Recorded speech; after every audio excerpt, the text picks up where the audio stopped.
నమస్తే ఫ్రెండ్స్. ఓహో, మామిడి పళ్ళండి. మాకు ప్రత్యేకించి మాకు ఇవేనండి ప్రత్యేకత.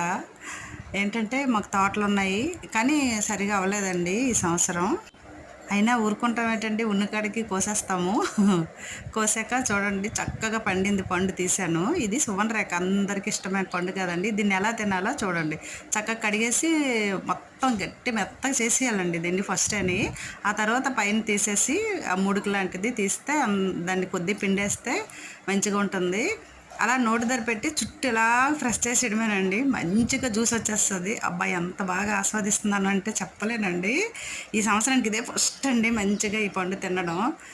ఇంత మంచి పండు ఎప్పుడు తినలేదు. ఈ చక్కగాను ఎంతో మధురంగా ఉంటుంది కదండి. మీరు కూడా ట్రై చేయండి, ఆస్వాదించండి. చూడండి మొత్తం వచ్చేసింది జ్యూస్ అంతాను. ఇలా ట్రై చేయండి.